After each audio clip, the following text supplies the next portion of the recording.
And I'm Taylor Sanzo, and joined with me here today is MassLive's political editor, John Micek, who has been in Washington, D.C., covering the Republican-led congressional hearing, which took aim at 4 sanctuary cities, including Boston, with policies limiting cooperation with federal immigration enforcement.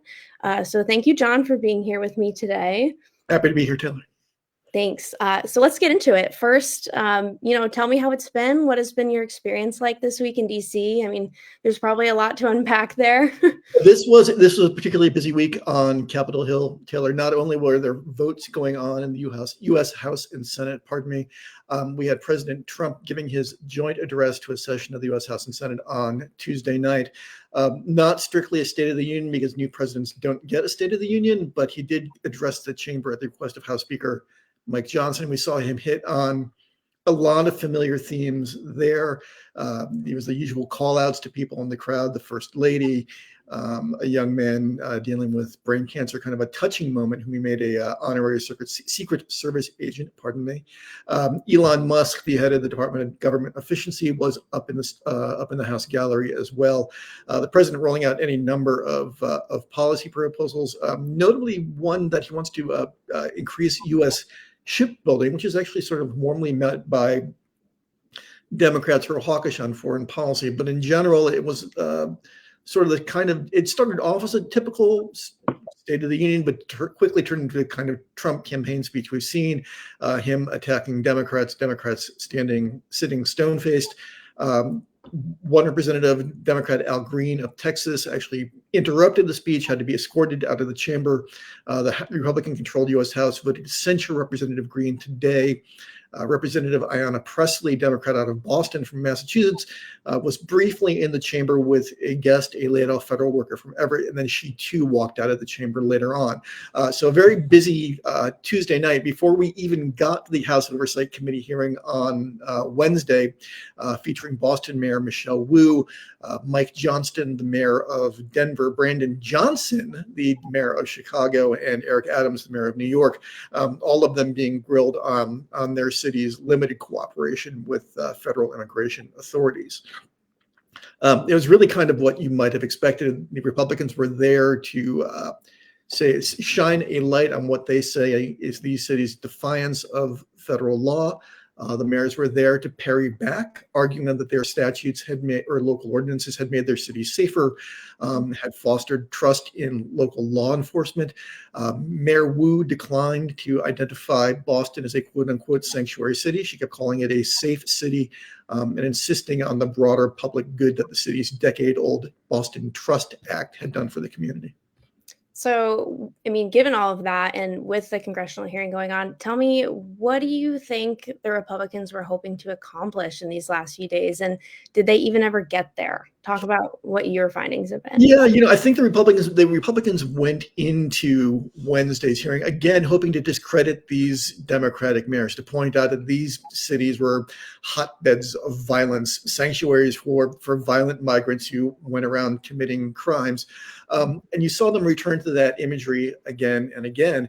And Mayor Wu and Mayor Johnston of Denver and Mayor Johnson of Chicago all invited these Republican lawmakers, to come visit their communities, because they argued they would get a very different impression, that they would see safe communities, that they would see communities where migrants felt comfortable calling 911 if there's a crime, where they felt comfortable going to hospital emergency rooms if they felt like there was a medical emergency.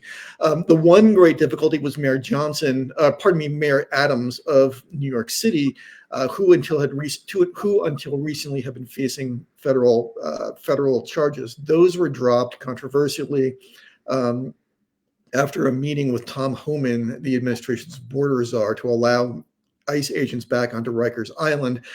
Some really stiff questioning from Democrats on the committee on whether or not Adams had done a quid pro quo with ICE to get those charges dropped, and to allow the administration to further its immigration goals. A couple of Democrats on the committee calling on Adams to resign. So there were some really pointed moments within that.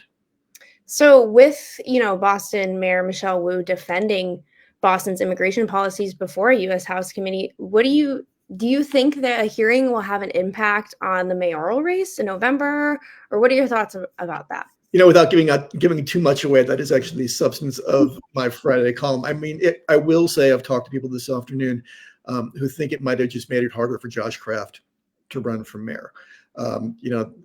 Mayor Wu walked in there. She had Ash Wednesday ashes on her forehead. She had baby Mira, her 1-month-old daughter, on her shoulder, and sort of commanded the room right away. People I've spoken to today about this, and MassLive readers can read about it on Friday, generally thought she acquitted herself well. And because Kraft has supported the Trust Act, because he has been critical of the Trump administration's immigration policies when it comes to Boston. Tom Homan, the immigration czar, famously said he was going to bring hell to the city. There's not a lot of maneuvering room there for Kraft to sort of carve out his own lane on this issue. It's not to say that there aren't other lines of attack for Kraft to pursue against Wu, and he certainly has.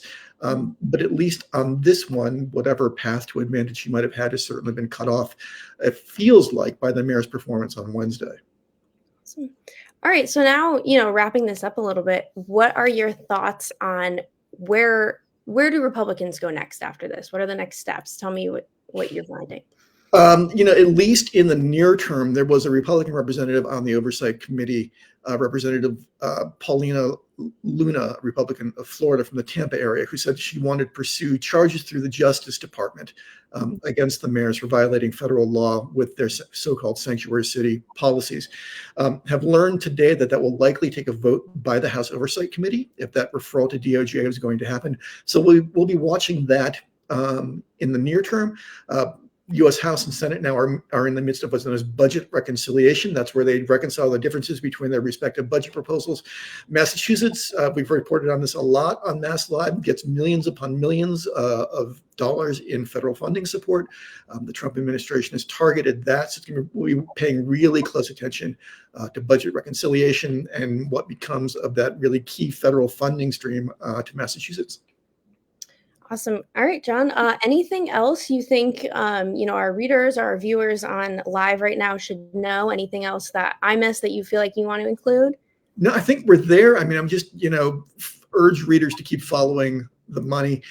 So much of what they depend on day to day, whether it's highways or higher education or healthcare, so much of that money flows through the federal government. It's really important to pay attention to what happens to those funding streams. You may not think about the federal government, but when you need it, it's there. And when it's not there, you do really notice it. Absolutely. Great. Okay. Well, thank you, John, for taking the time to speak with me.